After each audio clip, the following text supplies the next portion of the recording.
बाप बेटा थे। बेटी का नाम जॉनी होता है और स्टंट करते करते जॉनी की बाइक का बैलेंस आउट हो जाता है और वो गिर जाता है। शो से फारिग होने के बाद जॉनी के फादर गुस्से से कहते हैं, देखो आज तो ऐसा हो गया लेकिन आइंदा पर रखना। वो घर जाता है तो उसकी नजर नीचे गिरे हुए पेपर पर पड़ती है। जब वो उठाकर उसे पढ़ता है तो उस पर क्लियरली लिखा होता है कि उसके फादर को चेस्ट कैंसर है। काफी परेशान हो जाता है और अपना ध्यान इधर उधर लगाने के लिए वो अपनी बाइक को रिपेयर करने के लिए चला जाता है कि तभी वहाँ पर एक बूढ़ा आदमी आता है और कहता है कि जॉनी, मुझे तुम्हारी बाइकिंग स्किल्स काफी अच्छी लगती है और हो सकता है कि किसी दिन तुम मेरे लिए भी काम करो। जॉनी उसे पूछता है कि अच्छा, क्या आपका भी कोई शो है? तो वो कहता है कि हाँ, दुनिया का सबसे बड़ा शो। उसके बाद वो उससे कहता है कि तुम्हारे फादर को कैंसर है ना? तो जॉनी हैरान होकर पूछता है कि आपको किसने बताया? वो कहता है इस बात को छोड़ो, मैं तुम्हारे फादर को बिल्कुल देने, तुम्हें मेरी एक बात माननी पड़ेगी। जॉनी उससे पूछता है कि चलो बताओ कितने पैसे लोगे तुम इस चीज के? तो वो बुरा आदमी कहता है कि तुम्हारी सोल यानी तुम्हारी रूह। इस पर जॉनी काफी हंसने लगता है क्योंकि उसे इन बातों पर यकीन ही नहीं आ रहा होता। वो बुरा आदमी उसे एक कॉन्ट्रैक्ट पेपर निकाल कर देता है और जैसे ही जॉनी उसे पढ़ने लगता है तो उसके हाथ में एक पेन छुप जाती है जिसकी वजह से उसके हाथ से खून का एक कतरा आ जाता है और उस पेपर पर लग जाता है। वो आदमी उससे वो कॉन्ट्रैक्ट पेपर छीन लेता है और कहता है कि दिस इज एनफ। उसके बाद सीन चेंज होता है और हमें जॉनी बेड पर नजर आता है। उससे लगा था कि शायद ये उसका ख्वाब हो सकता है। जॉनी घबराया हुआ अपने फादर के पास जाता है और कहता है कि डैड,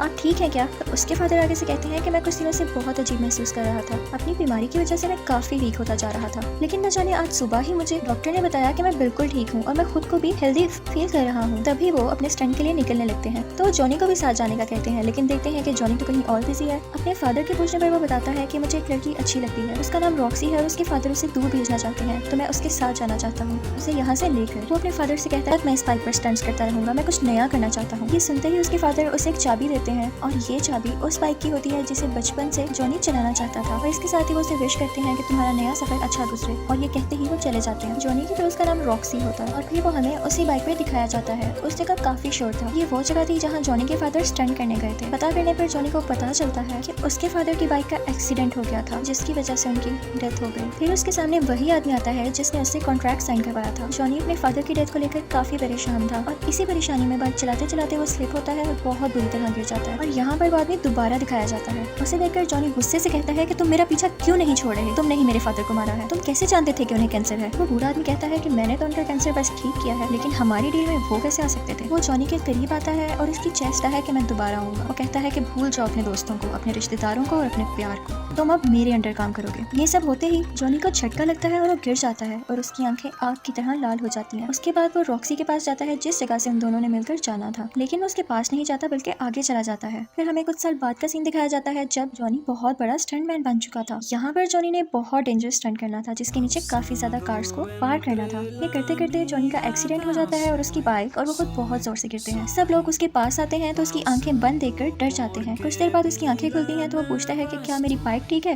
तो सब कहते हैं कि हाँ। लोग काफी हैरान हो जाते हैं कि उन्हें तो कोई चोट ही नहीं आई। साथ ही टीवी पर ये न्यूज ब्रेक हो जाती है कि जॉनी बहुत स्ट्रॉन्ग स्टंटमैन है और उसे कुछ नहीं हो सकता। जॉनी के दोस्त उससे कहते हैं कि लगता है कोई फरिश्ता तुम्हारी जान बचाता है। तो जॉनी आगे से कहता है कि फरिश्ता या शैतान। फिर हमें एक बाहर का सीन दिखाया जाता है जहाँ पर एक आदमी आता है और उसके आते ही सब कुछ फ्रीज होना शुरू हो जाता है। लोग उसे डर जाकर सबको मारने लगता है, लेकिन वहाँ पर 3 लोग ऐसे मौजूद थे जो कि इंसान नहीं थे। वो उससे पूछते हैं कि यार तुम यहाँ क्या लेने आए हो? वो कहता है कि मैं यहाँ सैम कैंसर का कॉन्ट्रैक्ट लेने आया हूँ। वो यहाँ करीब किसी ग्रेवयार्ड यानी कब्रिस्तान में छुपाया गया है और तुम लोग उसे ढूंढने में मेरी मदद करो। वो कहता है कि जैसे ही वो कॉन्ट्रैक्ट मुझे मिल गया हम पूरी दुनिया पर राज करेंगे। उनमें से एक शख्स पूछता है कि तुम्हारे बाप का क्या होगा? तभी हमें उसका बाप दिखाया जाता है और ये वही बूढ़ा आदमी था जिसने जॉनी से कॉन्ट्रैक्ट साइन करवाया था। वो बाहर अपने बाप के पास जाता है और कहता है कि हर चीज की कस्टडी मुझे दे दें, अब ये मेरा टाइम है। उसका बाप कहता है कि हाँ तुम्हारा टाइम भी आएगा, लेकिन बच्चे ये मेरा टाइम है। ब्लैक हार्ट अपने बाप से कहता है कि आप जानते हैं आप यहाँ खड़े खड़े मेरा कुछ नहीं बिगाड़ सकते। उसका बाप कहता है कि मेरा राइडर तुम्हें नहीं छोड़ने वाला। ब्लैक हार्ट उसे टोन करते हुए कहता है कि वो गोस्ट राइडर, मैं तुम दोनों को जिंदा दफना दूंगा। और ये सुनकर वो वहाँ से चले जाता है। ये बूढ़ा आदमी एक शैतान था और गोस्ट राइडर इसके अंदर काम करता था। उसके बाद हमें जॉनी दिखाया जाता है जो कि अब तक की सबसे बड़ी जंप लगाने के लिए तैयार हो रहा था। वहाँ कुछ रिपोर्टर्स उसका इंटरव्यू लेने के लिए आते हैं तो जॉनी बोलता है कि मैं किसी को इंटरव्यू नहीं देता। तो पीछे से एक लड़की की आवाज हो गई, असल में वो रॉक्सी थी। तो जॉनी उसके पास आता है और अपना इंटरव्यू स्टार्ट करते हैं वो लोग। जॉनी जब वहाँ स्टंट लगाने के लिए जाता है तो वहाँ गाड़ियों की जगह 6 बड़े हेलीकॉप्टर्स होते हैं और आज जॉनी ने इन हेलीकॉप्टर्स के ऊपर से जंप लगाने का टाइम आता है जंप लगाने का और दिखाया जाता है कि जॉनी ने बड़े आराम से जंप लगा ली। सब लोग बहुत हैरान होते हैं। इसके बाद वो रॉक्सी से मिलने जाता है जो कि उससे बहुत नाराज थी। वो इसलिए क्योंकि इन दोनों ने मिलकर कहीं दूर चले जाना था, लेकिन जॉनी उससे मिलने तक नहीं आया। लेकिन जॉनी उसे किसी तरह मना लेता है और रात 8 बजे वो लोग एक मीटिंग रखते हैं। जॉनी जब रेडी हो रहा होता है तो देखता है कि उसके हाथ काफी रेड हो गए थे और जब वो उस पर पानी डालता है तो देखता है कि उसके हाथों से धुआं उठने लगता है और उसके बाद उसको अपना नाम सुनाई देता है, जॉनी।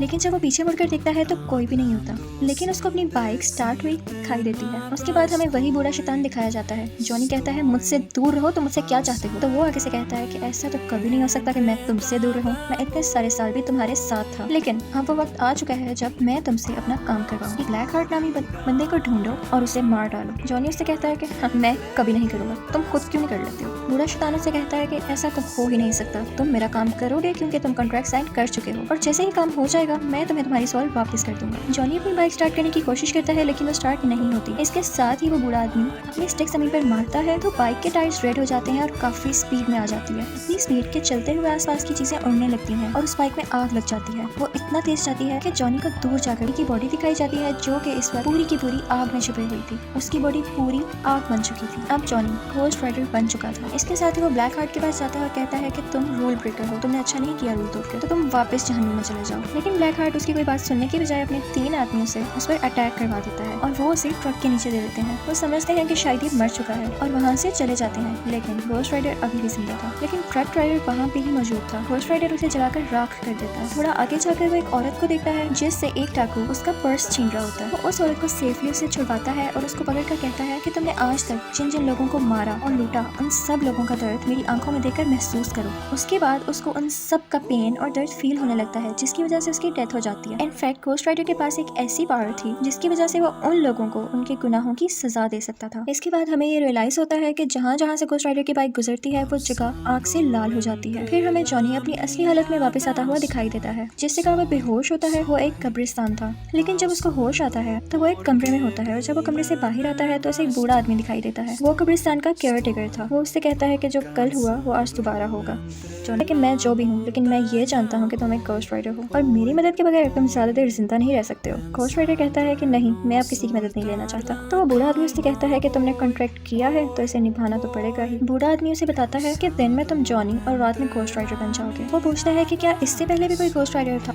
तो वो बूढ़ा आदमी कहता है कि हाँ, आज से 150 साल पहले एक गाँव सैन मैकेंजा में रहने वाला घोस्ट राइडर बना था। वो बताता है कि सैन मैकेंजा एक बहुत ही अच्छा और पीसफुल गाँव था, लेकिन वहाँ पर कोई आदमी आया और उसने इन सब में दूरियां डाल दी, जिसके बाद गाँव के लोग अपने ही लोगों को मारने लग गए और उन सब की सोल्स अभी भी उस गाँव में है। जॉनी उससे पूछता है कि इस सबसे ब्लैक हार्ट का क्या कनेक्शन है? तो वो बूढ़ा आदमी बड़ा हैरान होता है कि क्या तुम उसके पीछे हो? तो जॉनी बताता है कि हाँ, उसके साथ और भी लोग हैं। तो वो बूढ़ा आदमी बताता है कि वो सब पहले फरिश्ते थे जिन्हें जमीन पर निकाल दिया गया था और अब वो इस इंतजार में है कि दुनिया कब खत्म हो। बूढ़ा आदमी उससे कहता है कि तुम यहाँ पर सेफ हो क्योंकि वो खुदा के घर में तो नहीं दाखिल हो सकते ना। जॉनी उससे कहता है कि ठीक है, आपने मुझे बताकर अच्छा किया कि मैं शैतान का शिकारी हूँ, लेकिन मैं यहाँ नहीं रुक सकता। जॉनी जब वापस आता है तो देखता है कि पूछ टूट चुकी है और किसी को कुछ नहीं पता था कि ये सब किसने किया। फिर उसे अपनी दोस्त रॉक्सी दिखाई जाती है जो किसी का इंटरव्यू ले रही थी, लेकिन यहाँ पर वो उससे नाराज होती है क्योंकि वो इस बार भी नहीं मिला था उससे, और वो वहाँ से चली जाती है। उसके बाद जॉनी अपने घर आता है और घोस्ट राइडर पर लिखी हुई किताबें पढ़ता है। उसमें ये लिखा होता है कि अगर वो चाहें तो अपनी आग को मिटा सकते हैं और इस पर कंट्रोल पा सकते हैं। और फिर जॉनी उसी तरह ट्राई करता है। वो अपने हाथ से आग बाहर निकालता है और उसके कंट्रोल में आ भी जाती है। उसके बाद रॉक्सी दोबारा आती है और उससे कहती है, आई एम सॉरी, मैं इस तरह से तुमसे बात नहीं करना चाहती थी, और जॉनी के कमरे में लगी हुई उन दोनों की पिक्चर को देखती है। लेकिन जॉनी उससे कहता है कि आओ, मैं तुम्हें तुम्हारी गाड़ी तक छोड़ देता हूँ। जॉनी भी ये सब नहीं करना चाहता था, लेकिन उसे करना पड़ा क्योंकि अब रात हो रही थी और उसके घोस्ट राइडर बनने का टाइम भी आ रहा था। रॉक्सी कहती है कि तुम्हारे साथ मसला क्या है? जॉनी उसे बताता है कि अगर मैंने तुम्हें सच बता दिया तो तुम मेरे साथ रहना पसंद नहीं करोगी। रॉक्सी कहती है तुम एक बार बोल कर तो देखो। जॉनी उसको सब कुछ सच सच बता देता है, लेकिन रॉक्सी को इस बात पर बिलीव ही नहीं होता और वो वहाँ से चली जाती है। सिटी में जो इतनी ज्यादा तबाहियां हुई थी उन सब का रिस्पॉन्सिबल पुलिस घोस्ट राइडर को ठहरा रही थी और वो उसे अरेस्ट कर जेल में बंद कर देते हैं। लेकिन जैसे ही रात होती है वो जेल की रोड्स को मेल्ट कर बाहर आ जाता है और अब वो ब्लैक हार्ट से मिलने के लिए निकल जाता है। ब्लैक हार्ट को जब ये पता चलता है तो वो अपने आदमियों से कहता है कि जाओ, उसे रोको जाकर, और दूसरी तरफ से पुलिस भी उसका पीछा कर रही होती है। यहाँ पर ये सीन क्रिएट होता है कि ब्लैक हार्ट का एक आदमी घोस्ट राइडर को बुलाकर भागने लगता है। अब घोस्ट राइडर उसके पीछे भागने लगता है और घोस्ट राइडर के पीछे पुलिस। यहाँ पर एक बिल्डिंग आती है और घोस्ट राइडर सीधा अपनी बाइक उस बिल्डिंग के ऊपर चढ़ा देता है, जिसे देखकर लोग काफी डर जाते हैं और हैरान हो जाते हैं। ये सब कुछ रॉक्सी भी देख लेती है और अब उसे यकीन होने लगता है कि शायद जॉनी सच बोल रहा था। बिल्डिंग के ऊपर पहुंचते ही घोस्ट राइडर ब्लैक हार्ट के आदमी को पकड़ लेता है, लेकिन उसे कोई फर्क नहीं पड़ता क्योंकि उसके अंदर हवा की पावर थी। लेकिन साथ ही घोस्ट राइडर एक चेन निकालता है और उसमें अपनी आग भरकर उसके इर्द गिर्द लपेटना शुरू कर देता है, जिसकी वजह से वो भी जलकर मर जाता है। इसके बाद जॉनी दोबारा उसी आदमी के पास जाता है जिसने उसे घोस्ट राइडर के बारे में बताया था। जॉनी उससे पूछता है कि ये सब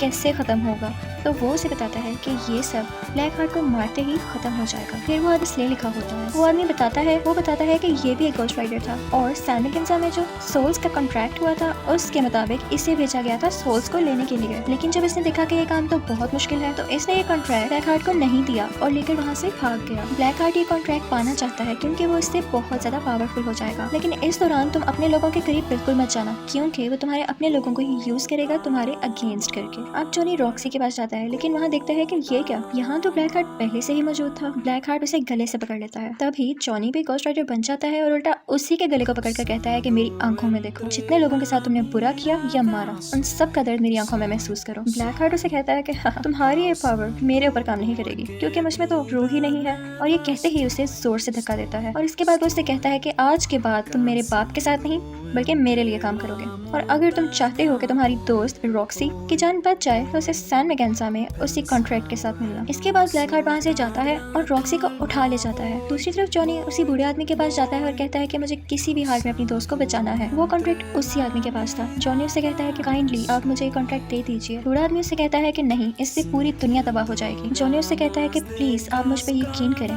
उन्होंने मेरी सोल ली है लेकिन मुझे खरीदा नहीं है। बूढ़ा आदमी भी उससे कहता है कि हाँ, मैं जानता हूँ तुमने ये कॉन्ट्रैक्ट लालच में नहीं बल्कि मोहब्बत में किया था और इसीलिए गॉड भी तुम्हारा साथ दे रहा है और मुझे लगता है कि तुम ही हो जो ब्लैक हार्ट को मार सकते हो। उसके बाद वो बूढ़ा आदमी कहता है कि चलो ठीक है, लेकिन सैन मैकेंजा गांव यहाँ से 500 मील दूर है तो हमें अभी निकलना चाहिए। जॉनी हैरान होकर पूछता है हमें, मतलब? इसके साथ ही वो बूढ़ा आदमी सीटी मारता है और वहाँ से एक घोड़ा निकल आता है। तो वो उस घोड़े पर बैठ जाता है और जॉनी से कहता है कि मेरा आखिरी सफर अभी बाकी है। ये कहते ही वो अपनी हैट पहनता है तो हम क्या देखते हैं कि वो भी एक घोस्ट राइडर में बदल जाता है। इनफैक्ट वो भी एक घोस्ट राइडर था और ये वही आदमी था जिसने सैन मैकेंजा का कॉन्ट्रैक्ट ब्लैक हार्ट को नहीं दिया था। उसके बाद ये दोनों अपनी अपनी सवारियों पर सैन मैकेंजा गांव के लिए निकल जाते हैं। वहाँ पहुँचते ही वो आदमी कहता है कि बस मैं अब और आगे नहीं चल सकता क्योंकि मैं सिर्फ एक बार और घोस्ट राइडर बन सकता था और ये चांस में था। ये कहते ही वो वहाँ से चला जाता है। अब जॉनी अंदर दाखिल होता है। ब्लैक हार्ट का एक ही आदमी जो कि अब बच गया था, वो घोस्ट राइडर को पानी के अंदर करके उसे मारने की कोशिश करता है, लेकिन तभी जॉनी घोस्ट राइडर में बदल जाता है और उल्टा उसी को पानी के अंदर करके मार देता है। इसके बाद वो ब्लैक हार्ट के पास जाता है और उसे कहता है कि अब तुम रॉक्सी को छोड़ दो, लेकिन ब्लैक हार्ट रॉक्सी को दूर फेंक देता है। जॉनी के हाथ में वो कॉन्ट्रैक्ट होता है। वो ब्लैक हार्ट के आगे करता है लेकिन उसे पकड़ाता नहीं और साथ ही वो घोस्ट राइडर बन जाता है। उन दोनों में बहुत फाइट होती है। तभी हमें दिखाया जाता है कि सूरज निकल रहा है और ब्लैक हार्ट इस चीज का फायदा उठाकर घोस्ट राइडर को उठाकर रोशनी वाली जगह पर फेंक देता है और तभी वो जॉनी बन जाता है। वो विलेज देखने में बहुत खौफनाक था क्योंकि वहाँ पर बहुत सारी सोल्स थी। इसके साथ ही ब्लैक हार्ट वो कॉन्ट्रैक्ट उठाता है और उसे ऊंची ऊंची पढ़ने लगता है कि यहाँ जितनी भी सोल्स मौजूद हैं आओ और मेरे अंदर समा जाओ। ये सुनते ही तमाम सोल्स उसके अंदर आने लगती हैं और ब्लैक हार्ट की आंखें बहुत ज्यादा रेड हो जाती हैं क्योंकि अब उसके पास बहुत सारी पावर्स आ गई थी। रॉक्सी जल्दी से घोस्ट राइडर के पास जाती है और उसे कहती है कि चलो अब हमारा जाने का वक्त हो चुका है, जो इसे चाहिए था वो हमने दे दिया। तो जॉनी उससे कहता है कि नहीं, इस कॉन्ट्रैक्ट को मैंने ही शुरू किया और अब मैं ही से खत्म करूंगा। रॉक्सी उससे पूछती है कि आखिर तुम ही क्यों? तो जॉनी उससे कहता है क्योंकि मैं घोस्ट राइडर हूँ। इसके बाद ब्लैक हार्ट जॉनी फायर्स मारता है लेकिन उसे कोई फर्क नहीं पड़ता। वो उसे धक्का देता है तो उसके हाथ से गन भी गिर जाती है। फिर वो अंधेरे में जाने की कोशिश करता है लेकिन ब्लैक हार्ट उसे गले से पकड़ लेता है और कहता है कि अब नहीं, अब तुम्हारी दुनिया की सब सोल्स मेरे अंडर है। तभी रॉक्सी वहाँ पर आती है और उसको शूट करने लगती है जिसकी वजह से वो डिस्ट्रैक्ट होता है और उसके हाथ से जॉनी गिर जाता है। रॉक्सी दोबारा से शूट करती है तो यहाँ पर ब्लैक हार्ट की गर्दन अलग हो जाती है, लेकिन जाहिर है कि उसके पास इतनी ज्यादा पावर्स थी कि वो अपनी दोबारा गर्दन वापस ला सकता था। और फिर रॉक्सी की गन में गोलियां भी खत्म हो जाती हैं। तो जॉनी फौरन से कहता है कि ये गन मुझे दो और अपना हाथ अंधेरे में ले जाकर फायर करने लगता है क्योंकि उसका हाथ अब आग का बन चुका था। और इसके साथ ही ब्लैक हार्ट के टुकड़े टुकड़े हो जाते हैं और वो सब के सब सोल्स उसमें से निकलने लगती हैं। लेकिन एज आई हैव टोल्ड उसके पास बहुत सारी पावर्स थी तो वो दोबारा से सब सोल्स को इकट्ठा करता है और अपनी असली शक्ल में वापस आ जाता है। लेकिन अब घोस्ट राइडर जानता था कि ब्लैक हार्ट को कैसे मारना है। वो उसके पास जाता है और कहता है कि तुम्हारे अंदर जितनी भी सोल्स हैं उन्होंने जिस को मारा है उन लोगों के दर्द को तुम महसूस करो। इसी के साथ उसको वो दर्द महसूस होने लगता है और इतनी सारी सोल्स होने की वजह से वो इतना सारा दर्द बर्दाश्त ही नहीं कर पाता और यहाँ पर फाइनली उसकी डेथ हो जाती है। इसके बाद हमें ब्लैक हार्ट का फादर यानी वो बूढ़ा शैतान दिखाया जाता है। वो जॉनी के पास आता है और कहता है कि शाबाश, तुमने मेरा काम कर दिया, अब मैं तुम्हें आजाद करता हूँ, तुम चाहो तो अपनी एक नई जिंदगी शुरू करनी। अब मैं ऐसे ही जीऊंगा और इन पावर्स को, इन एबिलिटीज को मैं तुम्हारे अगेंस्ट ही यूज करूंगा और जहाँ कहीं भी किसी का कत्ल होगा तो देखना मैं वहाँ जरूर मौजूद हूँ और मैं तुम्हारे किए की सजा तुम्हें देख कर रहूंगा। वो बूढ़ा आदमी कहता है कि मैं तुम्हें छोड़ूंगा नहीं। तो घोस्ट राइडर कहता है कि हम डरने वालों में से नहीं है। इसके बाद वो अपनी स्टिक जोर से जमीन पर मारता है और एक जोरदार चीख मारकर वहाँ से गायब हो जाता है और इसी के साथ मूवी का एंड हो जाता है। Thank you for watching.